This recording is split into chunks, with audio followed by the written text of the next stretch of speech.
always say, who supports Trump? It's white people. That's the single biggest group.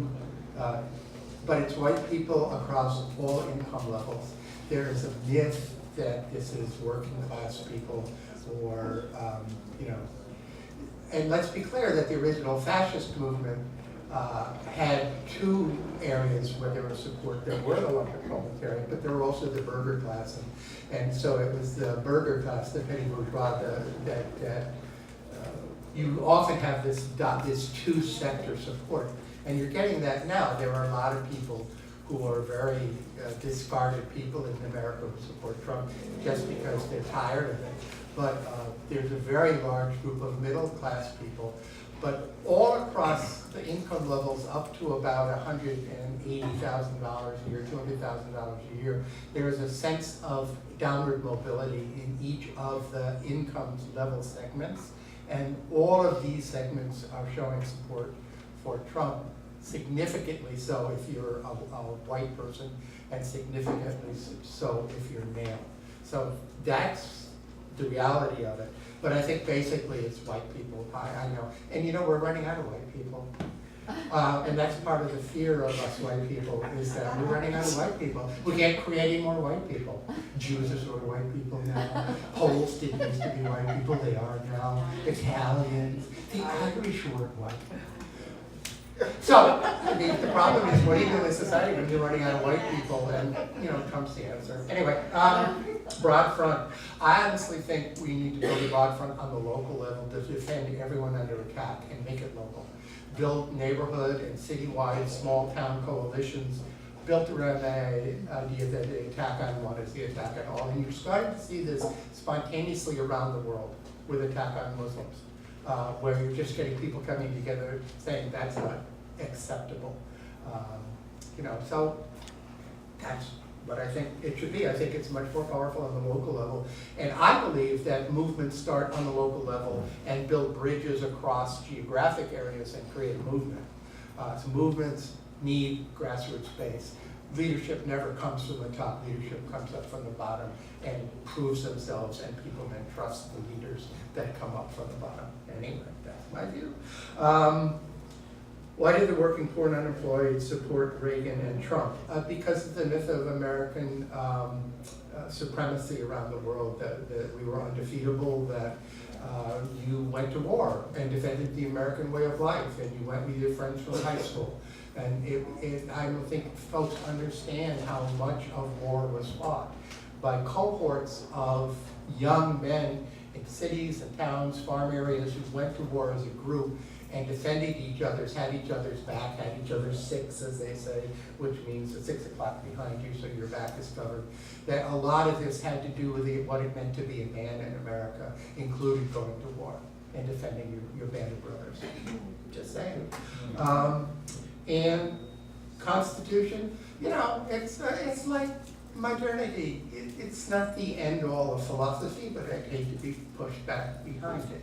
So the Constitution, Constitution is not enforced. It's not the best document, but I'd rather have one than not have one.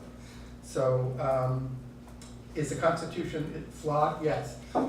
We need to defend the Constitution as an unfinished product, that it's never been real for most Americans, but it would be better if it was, and it would be worse without it. Let's talk about that at the bar, at the supermarket checkout line.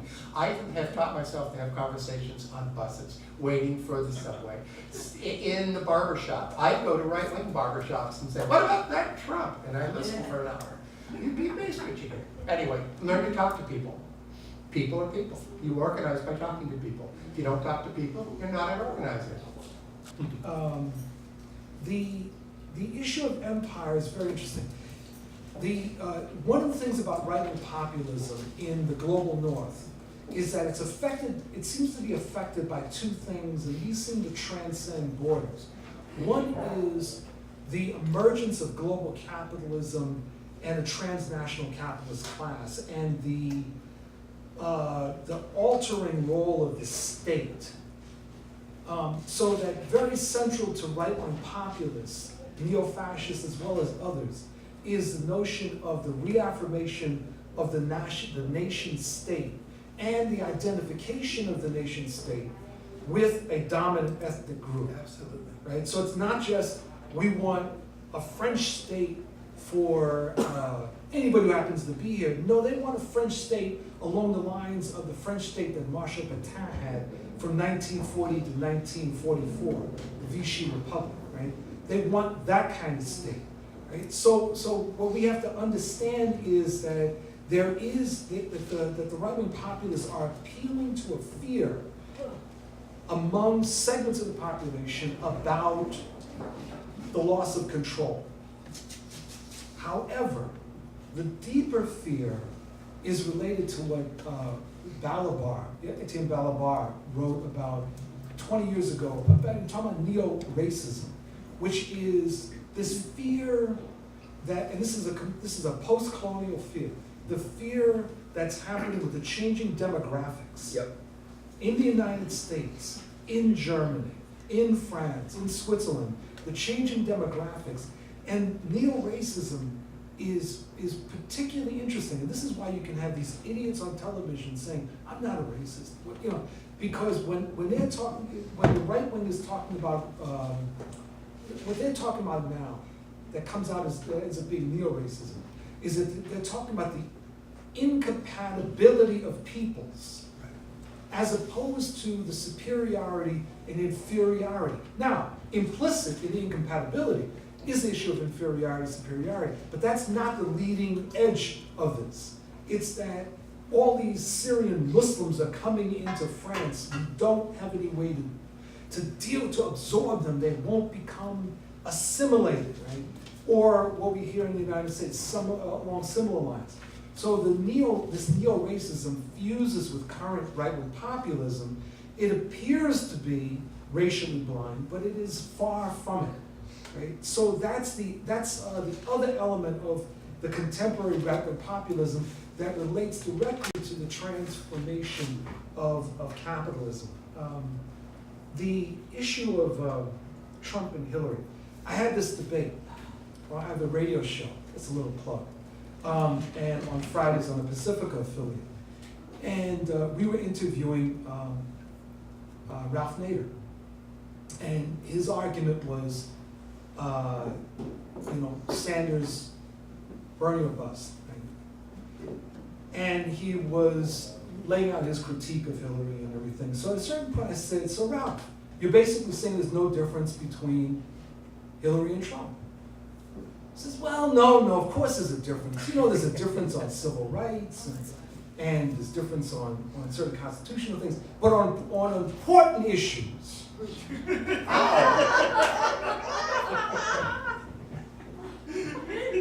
And he says, "Well, you can't be complicit."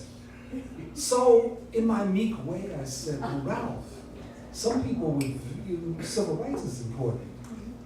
And at that point, he started doing a dance that paralleled Fred Astaire. I mean, it was absolutely amazing, right? I mean, he danced around that. And there are too many comrades on the left that fall into that exactly that, right? We know who Hillary is. She's a neoliberal, right? We know that for whatever set of reasons, she's an advocate of humanitarian imperialism. We know that. Okay. Now, who do we want appointing the next two Supreme Court justices? I'm just saying. If you're saying that it really doesn't matter, that Trump, Hillary won't matter, then I want you to get up and say it. And stop hiding behind these different things about Hillary and foreign policy. Say it won't matter who's appointed in the Supreme Court. Just say it. Right? If you want it, if you say that it won't matter on issues of voting rights and voter suppression, then damn it, get up and say it. Stop hiding. Right? Stop hiding. We don't need these. I mean, we all know where she's coming from. The question is, what are we going to do, and why is it that every time a liberal gets elected, even the ultra-leftists demobilize? All they seem to know how to do is to just throw rhetoric around. And maybe, if your answer, call a demonstration in Washington, right? But we have no practical line about what to do. So what should we do? You asked, you got me now. what we should do. We have to be engaged. If we're going to fight the right, we have to be engaged in a fight for power. It cannot be defensive or defensive alone. We have to do precisely what Chip is saying in terms of defending, and I mean by any means necessary when people are attacked, right? That we have to defend them. When gays and lesbians are attacked, the right wing does not expect us to fight back. And every time we fight back, we chump them. Every time. They always run and cower as cowards. Because they don't expect the left to fight back. We have to fight back, right? But the other thing that we have to do is we have to be engaged in a fight for power. We have to be building movements, and we have to be engaged in electoral challenges, not simply running the flag up to see who salutes and who agrees with our program, but actually fighting to take over this state and that state and this state. You know, I wrote this piece in Alternate a few weeks ago, and I was talking about this discussion I had in Texas. And I was there last year and giving a talk, and people were complaining, Texas is so backward, and this and that. It's like I just wanted to hand out the Kool-Aid, right? And get on a plane. And so at a certain point I just said, so how do we take over Texas? And there was like silence. And I know some people thought, wow, he must have really been smoking a great joint. Because what is he talking about? I said, no, listen. You know, how do we take it over? I mean, either we're thinking at that level of strategy, or we should all move to New York. Right? Because if we're not thinking about how do we take over Texas, then we are essentially conceding most of this country to the right. How do we, looking at the major metropolitan areas of Texas, who are the social movements, right? What forces are engaged? What kind of alliances need to be built? If we win in Dallas and San Antonio and Houston, what impact does that have on the rest of Texas? See, these are the kinds of discussions that we have to have. This is the anti-right thing that I'm talking about. That is not just the left operating by itself, and not just the left articulating our hatred for Trump, Cruz, and all these other idiots, right? It's about that we are interested in winning. And I actually don't believe that huge sections of the left are particularly interested in winning. I think that we've actually given up, that we don't think we can win, that at best we can fight a good, heroic defensive battle. And I think in looking at the opposition to the right over the years, if we are not engaged in that real battle to win, they will. Most of my work has been in neighborhood organizing and working with labor unions. I was a shop steward. I helped start the labor union inside the Lawyers Guild because nothing can screw staff like a left-wing labor attorney. So, you know, my experience is limited to knowing that you can make substantial change with an organized labor on the local and even on the regional level. I think that having interviewed a bunch of people involved in labor organizing for an article I was working on, the fact that organized labor walked away from political education when the right started to rise in the 80s. I was actually brought in to speak to the board of the National Education Association, I mean the board, and I said, if you do not launch a campaign to defend yourself from right-wing attacks, your own constituents are going to start to bad rap you based on what they're being told every Sunday in church and listening to the right-wing radio, and their decision was to do nothing. So labor needs to get involved in a political campaign for power.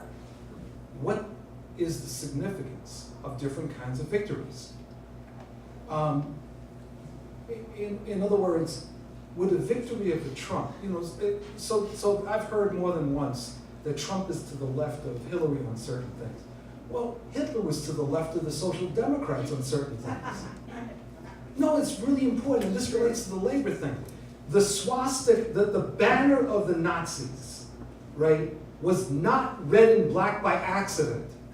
The red background of the Nazi flag was part of the appeal to the revolutionary elements of the working class and the petty bourgeoisie. This was not accidental, right? The language, there was Otto and Gregor Stresser, the brothers, right? Who had a very specific task of organizing the working class to support the NSDAP, right? That was their job, right? And they had a left-wing message. So maybe we should have voted for Nazis, because they were better than the social fascists. Oops! No, wait. Somebody said that, right? And so we've got to, this is not about what someone's program is in abstract. It's about the concrete ramifications of an election, right? So, for example, what does it mean to elect somebody who authorizes mob violence? Well, for you white people, you may not be aware of this, right? But there's many of us of color that are slightly familiar with the authorization of violence, whether it's in the Southwest or in the South, when you had elected leaders who authorized violence and tolerated it, if not encouraged it. Does it make a difference if someone was elected that authorized violence or not? Tweedledee, tweedledum, right? It doesn't matter. They're all capitalists. They're all pigs. The hell with them. Let's just sit home. Not quite. There's a real world ramification. And that was my point to Ralph Nader. This is not an abstraction. This is not about moral purity. This is about politics and power, and unfortunately right now the people's movement doesn't have it. We are not in a position to swamp all these swine aside and march forward into victory. We are dealing with circumstances that we did not create. And the question is, what do we do under those circumstances? It's not just an abstraction. See, that's why I don't have, with all due respect, I don't have a lot of tolerance for some of this. Because there's real implications. The election of a Cruz, when you have idiots running around in the Southwest saying that, well, maybe we shouldn't teach evolution. Right? Well, actually, right now we have people saying we shouldn't teach about the Mexican-American War. We shouldn't teach about Chicano history. So let's think, in terms of the candidates running, who do you think is more likely to say, yeah, in New Mexico, if you want to basically ignore the fact that northern Mexico was ripped off by the United States, that's okay. Go for it. It's well within your rights. Right? I mean, look, we got to be very real. Who is authorizing violence? And who is saying to their movement and saying to others that, my support is they get out of control? I know damn well if a black person is running for office and their supporters got out of control, there would be hell to pay. So it actually does make a difference. And so we're operating within capitalism. We're operating within a capitalist system we don't particularly like. We know how it operates. We know it's vicious. We're operating within a capitalist system that's part of a global thing, which goes to my next point, that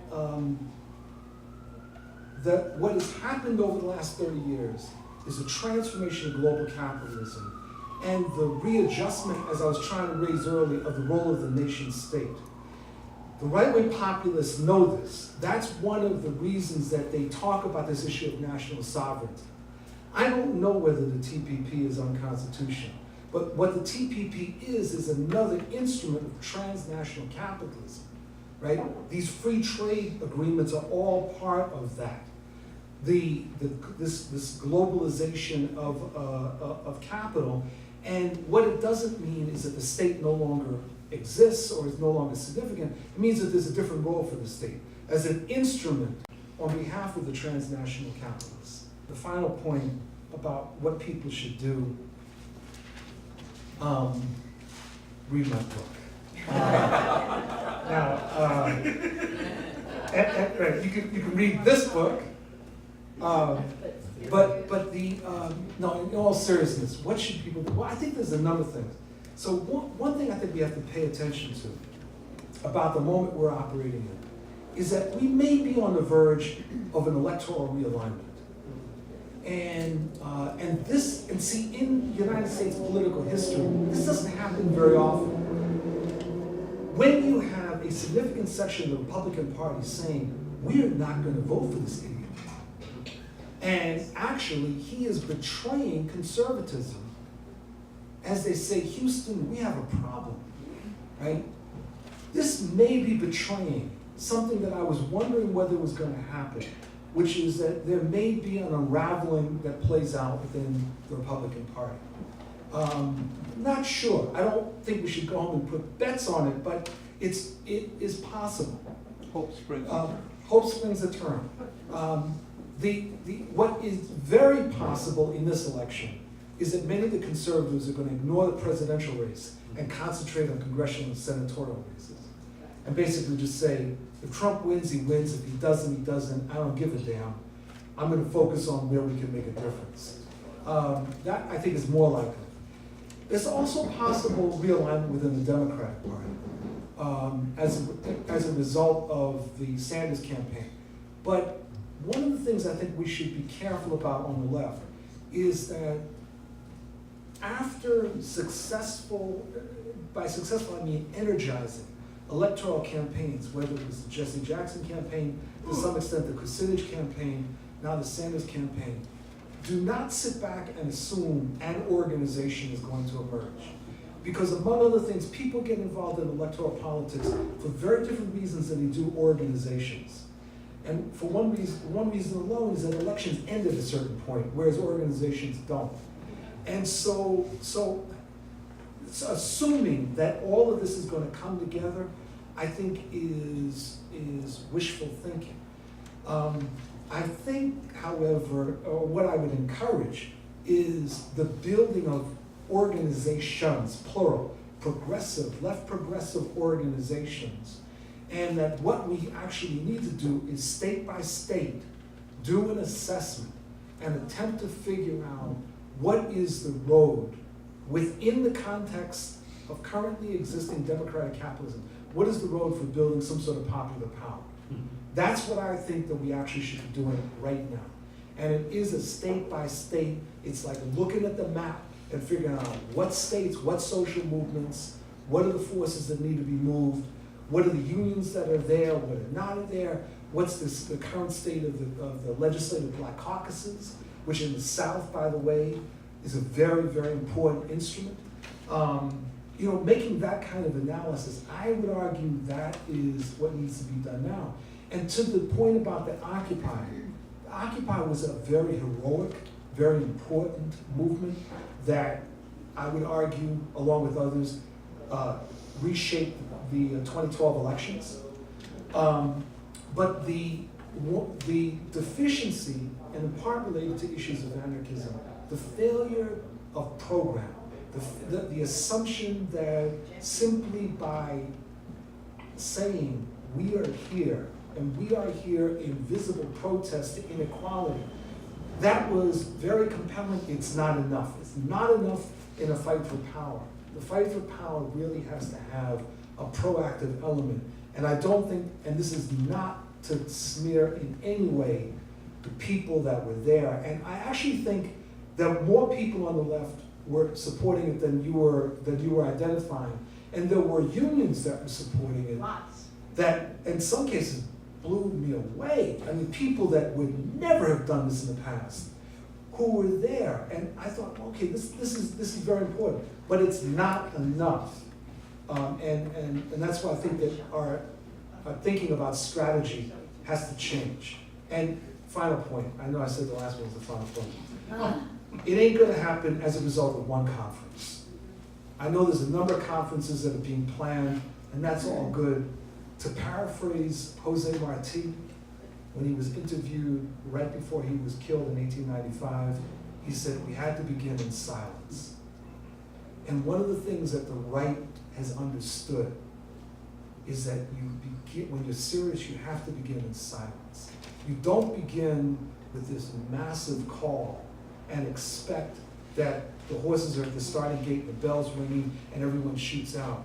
What people like Weidrich, Vickery, and others did in the late 60s, early 70s was under the cover of darkness. It was quiet, and they recognized that building a movement needed three spheres: an electoral legislative, a litigation, and mass movements. Absolutely. And they understood how to put that together, and either we, many of us, including myself, were dismissing the right, dismissing electoral politics, etc., or we were asleep at the switch. And we've paid the price. And I just have to share with you this medal from 1934 for Labor Day in Germany, which has a hammer, a sickle, and a swastika. The right will use anything in order to stabilize its mass base, which in this country is angry white people who either are downwardly mobile or fear being downwardly mobile.